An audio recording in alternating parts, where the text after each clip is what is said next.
Hello and welcome to another episode with the Travel Family Academy. My name is Marae, and today we're going to be talking about 5 things I wish I knew about before my first flight with my baby.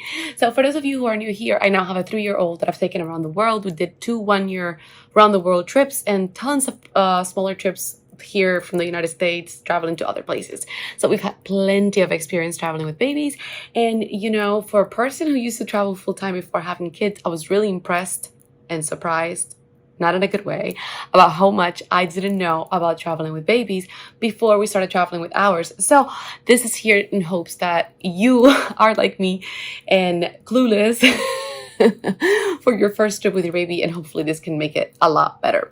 So first thing first, when you book a flight for your baby, you need to book that baby on a flight differently than you would any other person. So when you have an infant, especially in the first few years, if you're not planning on buying a seat for your infant, a lot of airlines will require you to actually call the airline and book your baby on the flight. This was crazy to me because I just couldn't understand why I couldn't just put the information and do it online.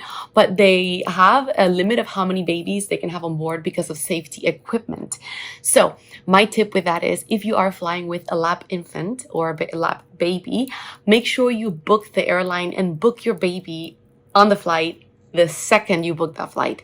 Because if you wait too long, they may run out of equipment. Let's say 10 other people already booked it and they can just tell you, no, you can't. We have to, move you to another flight because we can't have your baby on board. So that'd be the worst case scenario.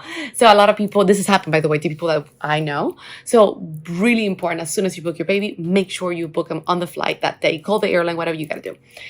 Second thing that I wish I knew about flying with a baby is that you can actually get a seat for free. Okay, so this one is controversial because a lot of people are like, oh my God, you shouldn't do that. But here's the truth. The safest way for a baby to travel is in a car seat. If you've watched any of our videos, we talk about this all the time. I didn't even know you could take a car seat in a flight until my baby was almost 2 years old. So hopefully if you're hearing this, if it's the first time you're hearing of it, you are allowed to bring a car seat on the flight, especially if you're flying out of the United States. When you fly with airlines that are not based out of the US, the rules are different and mushy and here and there and everywhere. So that's not what I'm talking about. But if you're in the United States flying from an airline that's from here in the US, you are allowed to bring a car seat, whether it's an infant car seat or a convertible car seat on the flight. Now, here's the thing. If you want to bring your car seat on the flight, your car seat needs to say that it's FAA approved and compliant with aircraft aviation agencies. So it's usually a sticker on the side or at the bottom on the base of your car seat that's all red, that says it in red usually. Just familiarize yourself with this, make sure you know where it is, because sometimes when you board a flight, they will ask you to point it out, especially with the bigger car seats. In Europe, they usually only allow the car seats that are the infant car seats. So a lot of airlines will not allow you to bring a proper convertible or toddler car seat on the flight. However, if you didn't book a seat for your infant in the United States and you are flying and you want to bring your car seat on board, you can always go up to the gate right before you check in your car seat at the gate and you ask if there's any free seats. If there are free seats, they will give it to you. Even now, like my daughter, like I said, is almost 3 years old, that I book my own flight with her and I obviously buy her seats. They will still move me to a place with an empty seat next to me so we can fly more comfortably. Most people don't want to sit next to a child, a baby, or a toddler. So you're in luck. If you have a baby, go up to the gate agent with your sweetest, nicest voice and ask if they have any free seats on the plane that are not occupied, and if she'd be willing to let you sit there so you can bring the car seat in the flight for your baby. Most airline attendants, most flight attendants, most ground crew will say yes if it's available, because obviously it's the safest way for your baby to travel. The next thing that I will tell you that you have to consider is checking in your car seats. So you can check in your car seat at the gate, but you can also check it. You can check it at the check-in counter, but also at the gate. If you're not bringing a car seat with you on the flight, no judgment here, but just remember that you can check in that car seat at the gate, which will make it so it's less beat up, right? So when you check in the counter at the gate, they're going to throw it whichever way they can. And yeah, the safety of your car seat is not guaranteed on the other side. And it's not guaranteed on the other side if you check it in at the gate either way.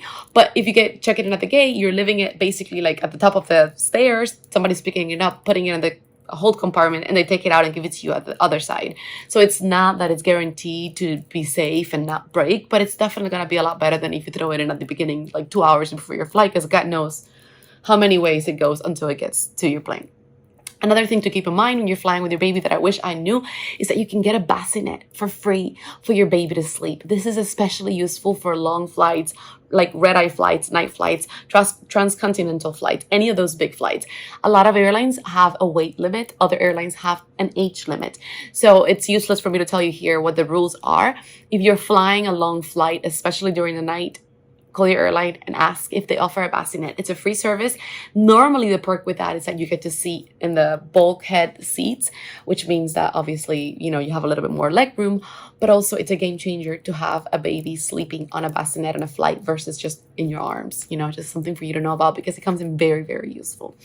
The next thing that you have to keep in mind is your strollers. So strollers normally come with a carrying bag. Now, I love putting my strollers in its bag because that way they're not dirty.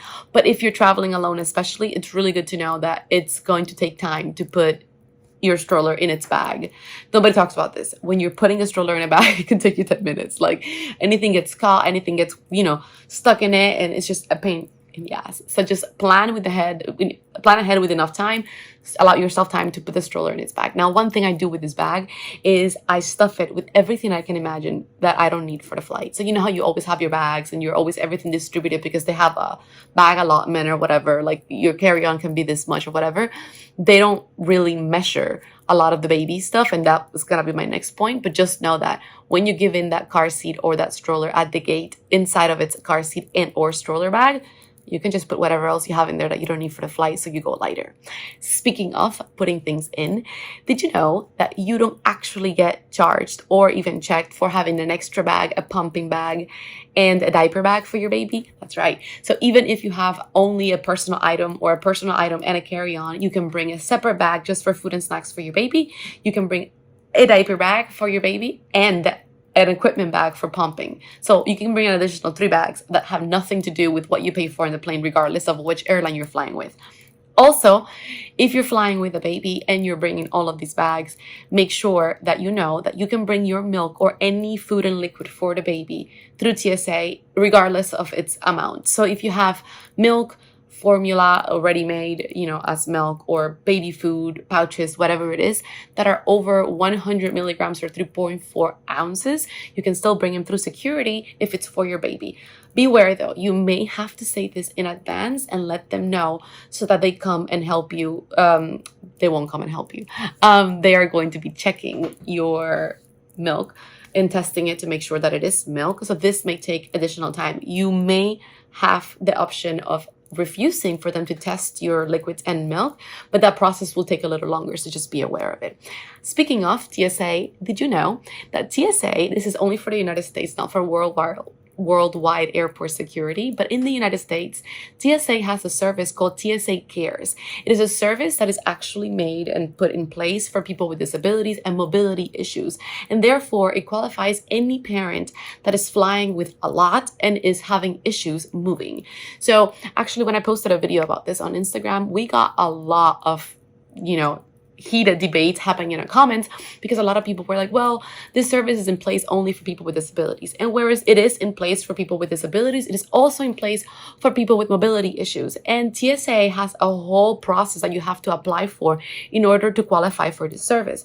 Now, they can tell you no, and they do say no, but if they can help you, they will help you. And so what happens is, if you're flying at a time that's not super busy, the airport is not super busy, they have extra people, whatever the case may be, or you qualify, they will come and send someone out and help you go through security. So if you're first time flying with a baby, let's say you're alone, you're flying alone with 2 kids, etc., this is a great service to use. I believe you can go to tsa.gov/TSA Cares or just Google TSA Cares, and the service will be it will be explained to you. There's also a whole process that you have to go through to apply for it. It's not like you're guaranteed to say that they will come and help you, but I think it's worth a shot, especially if they come and help you.